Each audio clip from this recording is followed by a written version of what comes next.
tugezeho ibintu byakomeje guhindagurika cyane rwose mu burasirazuba bwa Repubulika Demokarasi ya Kongo. Ntabwo byoroshye na gatoya, imirwano yabaye imirwano hagati ya M23 n'igisirikare cya leta ya Kongo FARDC. Noneho ndakubwira ibyo FARDC iri gukora nyuma y'uko M23 imaze iminsi ibabiza icyuya muri Kivu y'Amajyepfo hafi y'umujyi wa Uvira, Iminembwe n'ahandi hatandukanye. Ubu hari icyo FARDC yongeye gukora mu buryo bukomeye cyane bigendanye no gukaza urugamba cyangwa se no gushaka kwihimura kuri M23 ndetse na twirwaneho. Biteye bite?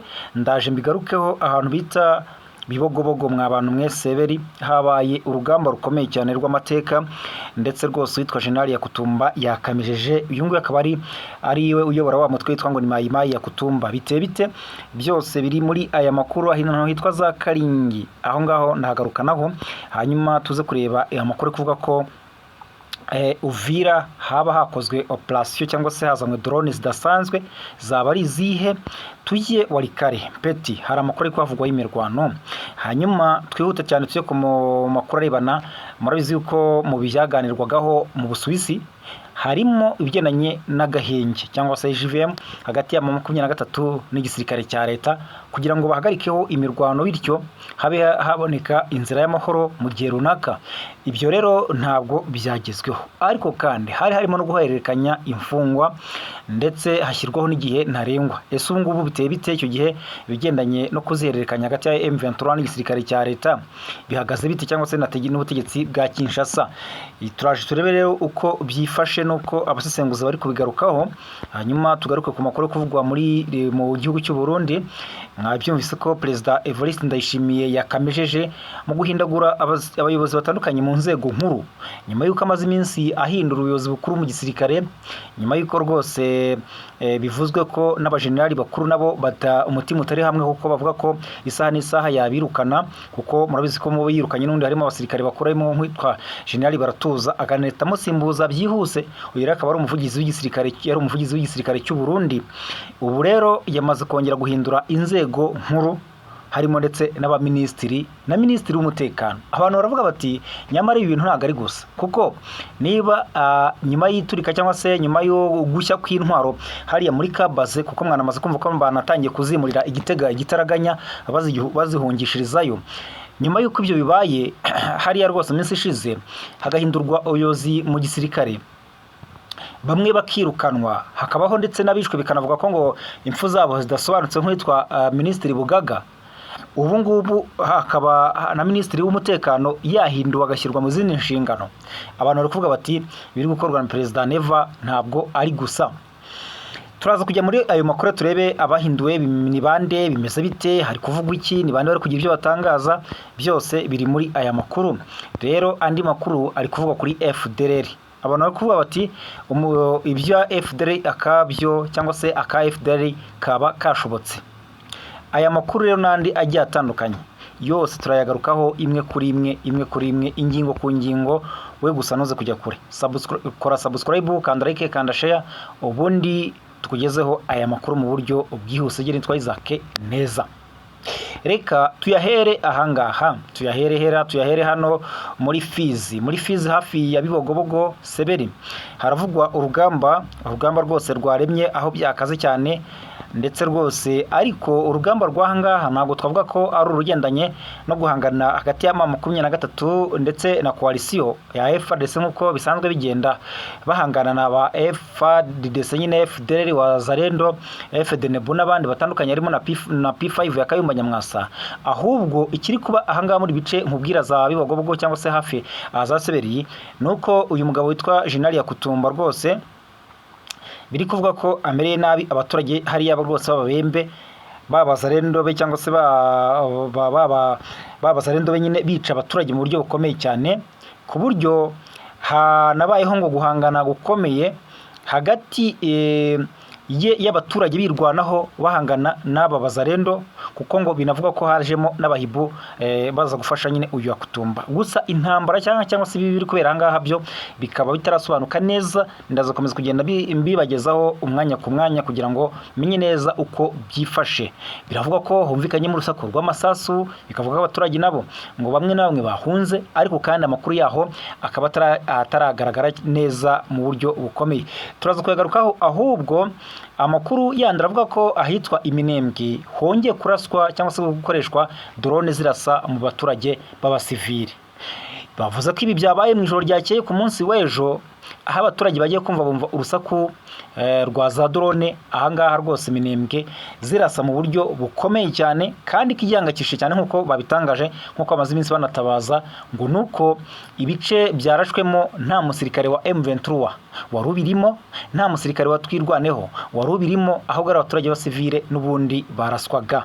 Bikavuga ko rero ubu bugome buri gukorwa rwose n'igisirikare cya leta ya Congo FARDC bari kuba bafatanyije nabo muri za Wazalendo, birumvikana abo nyine navugaga harimo nabo bayakutumba, bikanavugwamo wa mutwe wa Colonel Nyamusaraba wa Gumino, bikanavugwamo P5 ya Kayumba Nyamwasa, hakanavugwamo ndetse na FDLR. Abo bose rwose bari mu mpuzamugambi kugira ngo bakomeze gusenya no kugira nabi no kwica abaturage b'abanyamurenge. Ariko amakuru agaragaza ko rwose bwagiye gucya M23 na Twirwaneho babashije gusubiza inyuma iki gitero cya FARDC cy'amadrone mu buryo butari bworoshye. Aha ndakubwira ko urugamba ruri kubera muri Kivu y'Amajyepfo rwose ahangaha hari ibintu bikomeye cyane, kuko n'ubundi aha rwose amakuru agaragaza ko hari gukomeza kugabwa bino bitero bya za drone, ariko n'imirwano yo hasi nayo igakomeza kugenda yumvikana. Abaturage rero bakavuga ko cyane cyane igikomeye cyane kirimo cyangwa se igihangakishije bitandukanye nuko byagendaga muri Kivu y'Amajyepfo za Masisi n'ahandi, ari uko wasangaga M23 ihanganye nabo mu buryo bugaragara cyangwa se vis-a-vis. Ariko aha muri Kivu y'Amajyepfo nubwo M23 na Twirwaneho bari gusubiza inyuma ibi bitero, abaturage bari kuba bamaze kuraswaho kandi ibi bikorwa byabo byagizweho ingaruka. Ibyo nibigendanye no gutwika inka zabo, nibigendanye no gutwara imyaka yabo mu mirima, nibigendanye no gufunga cyangwa se gushyiraho amabariyeri abuza abaturage b'abanyamurenge kujya kurema amasoko amwe n'amwe, kujya gushaka amazi, kujya mu mirima yabo, kujya kwahura inka ndetse no kuzicyura n'ibindi bigiye bitandukanye bisanzwe bikorwa n'abaturage b'abanyamurenge, kuko abenshi hariya ni abahinzi, abenshi ni aborozi. Rero abavuga ko ibikorwa byabo rwose bitari gukorwa uko bikwiye, kandi ko rwose igisirikare cya leta gikomeje kuba cyabigiramo uruhare mu buryo bukomeye cyane. Aha rero bakabikora ari nako babifatanya no kujya kugaba ibitero mu bice birimo M23 hafi aho ngaho rwose ku Ndondo za Gakenke za Mikenke, aho urugamba niho ruri kugenda ruremera ubundi muri iyi minsi, kuko nkuko nakubwiraga ku munsi w'ejo mwumvaga ko ibintu bitari byoroshye, n'ubundi M23 ari kugabaho ibitero by'umusubirizo, hakabaho kurasana mu buryo bukomeye. Nubwo M23 iri kubasubiza inyuma cyangwa se iri kugenda ibasunika, ariko bari kuba bamaze amasaha menshi bahanganye, habuze usubiza inyuma undi cyangwa se habuze usunika undi. Andi makuru aravuga ko rwose n'ubundi ahantu hitwa aha Uvira hakomeje kuba akantu. Uvira no kuvuga ngo hashize iminsi habera inama za hato na hato, ejo mwumvise ko bahinduye abayobozi mu nzego za gisirikare, bakemeza ko rwose mu bagomba kuyobora uyu mugabo witwa Colonel Nyamushaba ya gutyo niko bamwita Colonel Nyamushaba, ari ugomba kuyobora operation akorwa hariya Uvira, cyane cyane byendanye no kuneka cyangwa se no gukora ubutasi by'uburyo kibakirinda ko M23 ngo yakongera kwinjira mu mujyi wa Uvira, kandi ko ngo hari ibimenyetso ko isaha n'isaha 23 yaba yakongera kuhinjira, kandi ko bitabyoroheye igisirikare cya leta, kuko mu bitero bimaze iminsi bihagabwa mu masaha y'ijoro bagendaga bakeka yuko ngo bikorwa na 23 ngo, kandi ko byose byabaga mu buryo batari biteguye kandi ngo bakabura uko bibagendekeye. Aho rero niho bahereye bavuga bati dushobora kuba twategura buryo kidushyiraho inzego za gisirikare zihamye cyangwa se zikomeye cyane z'abantu bazi ahangaha. Ntabwo ari cyo tuza gutinda kuko iyo nkuru ejo nayigarutseho, ahubwo ahangaha ngo hashinzwe drone z'ubutasi, ngo bakaba rero ngo bari kugira ngo zino drone zizajye zibafasha mu gufasha no kwakira amakuru yatuma babona ibyo M23 iri gutegura, ndetse kandi rwose banazifashije mu gutahura aho umwanzi aherereye cyangwa se adui. Ubu rero bakaba bavuga ko nyine ari 23 ndetse na Twirwaneho. Izo drone rero ziravuga ko rwose zigera muri ari nyinshi zirenga 3 ngo zigomba gutegwa hano mu mujyi wa Uvira hafi y'ahitwa Kiriba. Yego ni ahantu hitwa Kiriba. Aha ngo kandi hakaba hari abacanshuro bagomba gukoresha izo drone mu kuziyobora ndetse no gukomeza gukoresha ikoranabuhanga ryazo. bagomba rero kuba bari kumwe n'abandi n'izindi nzobere ziturutse zatoranyijwe muri FDLR, zatoranyijwe muri FARDC no muri FDNB gisirikare cy'u Burundi. Abo bakaba ari itsinda ritarenza abantu 20, ariko kandi bagomba kuba bakikijwe n'abandi batandukanye bafite opposition cyangwa se ibirindiro biri hafi y'umujyi wa Uvira ndetse no mu mujyi wa Uvira rwagati. Rero bari kwitegura ikintu gikomeye cyane ku buryo ngo bashaka gukaza intambara, kuko babonye ko na M23 ngo nta mbabazi ifite. Ahandi rwose hari kuvugwa n'ahitwa Mpeti muri Walikale. Ahangaha ngo FARDC yahatatse cyane, bakaba rero ngo bahatatse bakoresheje rwose intwaro ziremereye cyane, ngo bari gushaka gusunika M23 kuko n'ubundi nayo ngo hegereye ahangaha za Pinga aho M23 iherereye rwose, bakaba ngo bagabye igitero barasira mu ntera ndende. Ariko ngo biragaragaza ko hari gututumba intambara cyangwa se imirwano ikomeye cyane, kuko na M23 rwose ubona ko yambariye urugamba cyangwa se yiteguye cyangwa se iryamiye amajanja, ariko nta mirwano yahabereye. Reka ahubwo tuye kuri iki kintu cyangwa se kuri iyi ngingo, mbere yuko nkubwira ibiri kubera mu Burundi na mbere yuko nkubwira rwose biri gukorwa na Zambia hano muri Kongo, yabaye isibaniro ry'uwari we wese cyangwa se ryabonetse, kuko Zambia bamaze kuhafata n'ibice byinshi twagiye tunabigarukaho mwabyumvise mu makuru yacu yabanje, aho yamaze gufata ibice bitandukanye ndetse Kongo ikaba ntacyo bikozeho, byamaze guteza impaka ndende. Nicyo turi buze kugarukaho, kuko ibyo ko yafashe ibice byo ntabwo ari inkuru twagarukaho, ahubwo turagaruka ku biri gutangazwa n'abanyapolitiki batandukanye ku birebana n'uko M23 na Zambia yafashe ibice muri Kongo mu buryo butandukanye. Hanyuma reka tubanze tubabwira ko murabizi ko hari ibiganiro byaberaga mu Busuwisi mu minsi ishize, byahuzaga M23 ndetse n'ubutegetsi bw'Kinshasa. M23 yohereje itsinda rihagarariye, hanyuma na leta ya Kinshasa yohereza itsinda rihagarariye. Bose hamwe bari bagamije kugira ngo uruhande rutanga ibitekerezo, hanyuma n'urundi rubitange. Impande zirimo MONUSCO, zirimo Amerika, zirimo Katari, zirimo Busuwisi n'abandi bafatanya ibikorwa batandukanye cyangwa se mu bigendanye no kunga bari bitabiriye, barebe uko bacacura cyangwa se bajonjora ibitekerezo byangombwa. Mu byo rero bemeranyijweho harimo guhererekanya n'imfungwa z'intambara. Ubwo iby'agahenge byo twabaye tubiretse, kuko byo twabonye ko ari ugusigara mu itangazamakuru gusa cyangwa se bikaba amasigara cyicaro, kuko bitagerwaho bitewe n'uburyo impande zikomeza kugenda zigira ibyo zishinjanya. M23 ivuga ko ibi abadobye ibintu ari Kinshasa ikomeza kugenda igaba ibitero umunsi ku munsi, kandi ko ibyo bitero byibasira abaturage b'abasivile, nayo ikagerageza kwitabara cyangwa se yirwanaho, bityo bikaba bigira uruhare mu gutuma agahenge katagerwaho. Hanyuma rero no mutwe AFC M23 kuri uyu wa kabiri rwose washinje guverinoma ya Repubulika ya Demokarasi ya Kongo kuba yaranze kubahiriza amasezerano yo guhererekanya imfungwa impande zombi zari zimaze iminsi 10 zarasinyanye. Iminsi yamaze kwirenga, ubundi ku itariki 17 Mata 2026 nibwo abahagarariye impande zombi mu biganiro by'amahoro byaberaga i Montreal mu Busuwisi banzuye ko mu gihe kitarenze iminsi 10 niko bari bemeranyijeho baranabisinyana, hagombaga kurekurwa imfungwa 311 za AFC M23 ndetse n'imfungwa 166 za leta ya Kinshasa. Leta ya Repubulika ya Demokarasi ya Kongo na AFC M23 byagaragaje ko komite mpuzamahanga Croix Rouge ariyo yatanze urutonde rw'imfungwa zigomba kurekurwa hashingiwe ku masezerano yashyizweho umukono tariki 14 Nzeri 2025. AFC M23 ibinyujije muri Lawrence Kanyuka, umuvugizi wayo mu bya politike, yashinje rero ikaba iri gushinja guverinoma ya Kongo kunanirwa gushyira mu bikorwa ibyayo masezerano cyangwa se ibyo biyemeje. Bati ku itariki 17 Mata i Montreal mu Busuwisi, ubutegetsi bwa Kinshasa bwiyemeje ko bitarenze iminsi 10 buzaba bwarekuye imfungwa z'intambara za AFC M23, cyo kimwe n'abandi basivile batawe muri yombi mu buryo bunyuranyije n'amategeko. Bitirirwa kuba bagize umuryango wacu.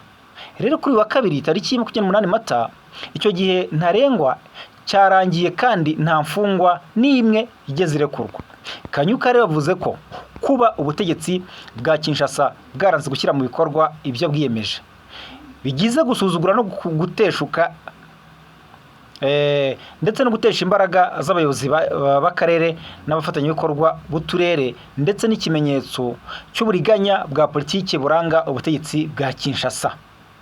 yavuze kandi ko mu gihe AFC/M23 ikomeje gushyigikiriza komite mpuzamahanga Croix Rouge ibihumbi by'imfungwa z'intambara ngo zoherezwe i Kinshasa, leta yo ikomeje kwanga izo mfungwa ikangiza ibiganiro bya Doha.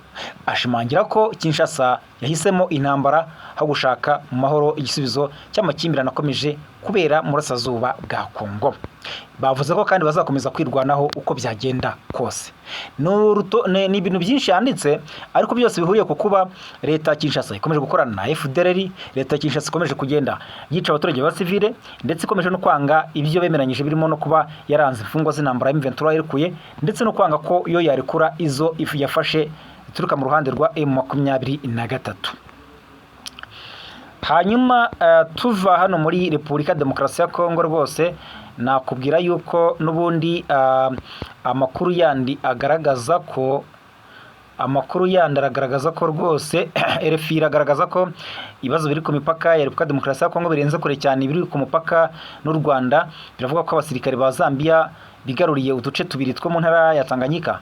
Ubwo kandi imitwe yitwara gisirikare yo muri Central Africa ikorera muri Uele, mu gihe ingabo za Sudani y'Epfo zikunze kwinjira muri Uele.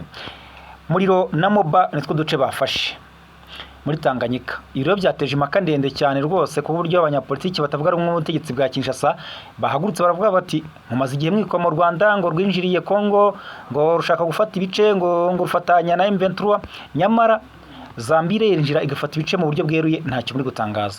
Bati Tshisekedi agomba kuva ku butegetsi uko byagenda kose.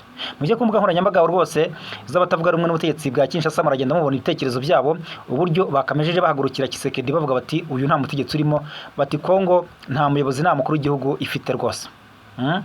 Bati uyu nguyu ni baringa ni ukutubeshya, nta mukuru w'igihugu dufite. Rero ikindi kiri kuvugwa rwose nuko mu Burundi Ambasaderi Everine Butoyi yagenwe kuba umushikiranganje ajejwe kumenyesha amakuru n'ibimenyesha amakuru cyangwa se nyine ushinzwe itangazamakuru n'itumanaho. Ibyo byose bikaba biri mu bigendanye no kuba Ndayishimiye yahinduye abayobozi. Hanyuma kandi ikindi nuko Engineer Jide Nijimbere umushikiranganje yagizwe umushikiranganje ajejwe ibikorwa bya leta, no kuvuga ministri nyine aho ngaho no bamwita umushikiranganje, akaba ashinzwe kandi n'inyubako rusange, kunguruza abantu n'ibintu cyangwa se nyine transport. Hanyuma akaba ashinzwe nyine ibindi bitandukanye by'ibikorwa remezo, akaba yavanywe ku bigendanye no kuba ari ministri w'umutekano cyangwa se ministri w'ingabo. Dr Fidel Nkezabahizi yagizwe umushikiranganje w'amagara cyangwa se ministri w'ubuzima, ndetse uyu ngabo akaba yahora arongoye cyangwa se yarashinzwe yari umwe mu bashinzwe imigambi yegukira ubwo bushikiranganje cyangwa se nyine ubukoramo. Akaba rero nyakwigendera Gabi Bugaga aheruka kwicwa. Uyu nguyu akaba yasimbuwe Engineer Damien niyo nkuru yari amaze amezi 3 gusa asubiriye Dr Claudenzo Baneza mu bushikiranganje bujejwe inyubako. Hanyuma akaba Rudine Baradahana yaramaze imyaka 2 hafi 3 atwara ubushikiranganje bw'amagara y'abantu no kuva nyine mu Minisiteri y'Ubuzima, nawe akaba yahinduwe. Perezida Ndayishimiye rero kandi akaba yaragenye leta igizwe n'abashikiranganje 13 cyangwa se ministri 13 mu mezi 8 gusa. Leta ikaba imaze kubamo ibintu byinshi cyane cyangwa se impinduka nyinshi cyane, kuko rwose ibintu byahindaguritse cyane, ariko benshi bagarutse kubirebana no kuba ministri w'ingabo yahinduwe. Uyu nguyu rwose akaba yahinduwe.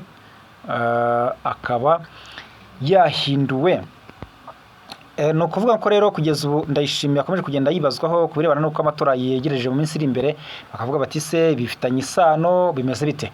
Andi makuru avuga ko abatuye mu karere ka Kisoro muri Uganda bari gushinja abarwanyi umutwe w'iterabwoba wa FDLR kwambuka umupaka baturutse mu burasirazuba bwa Repubulika Demokarasi ya Kongo bagashimuta abantu ndetse bakanacucura imitungo yabo muri Uganda. Urumva mu nama y'umutekano yabaye kuri uyu wa kabiri rwose batuye mu bice byo ku mupaka birimo Nyabwishenya ku mupaka na Muringo, bahamije ko abarwanyi ba FDLR babamereye nabi kuko bari kwambuka kenshi kandi ko bari gukorana na bamwe mu banya-Uganda bakajya kwangiza ibikorwa byabo, bakanashimuta bamwe bajya kubashyira mu barwanyi babo, abandi bakajya kubagirira nabi. Daily Monitor rero yatangaje ko rwose hari umuturage Rumaziminsi Venant yasobanuye ko mu mpera z'icyumweru gishize umuturanyi we witwa Musekura Jackie yashimuswe n'aba FDLR, nyuma bahamagara umuryango we babasaba miliyoni 5 z'amashiringi ya Uganda. Urumva bamwe barafata bakabaka amafaranga ngo bayabura bakabica cyangwa se bakabagirira nabi. Rero ngo ibi bikomeje gutera inkeke abaturage bo muri kiriya gice cya Kisoro, kuko ngo hakwiye gushyirwa umutekano wihariye kugira ngo barwanye cyangwa se barandure izi FDLR zikomeje kubinjira zikabagirira nabi. FDLR ikaba ikomeje rero kuba ikibazo mu karere ka Afurika y'Iburasirazuba ndetse no mu karere k'ibiyaga bigari muri rusange.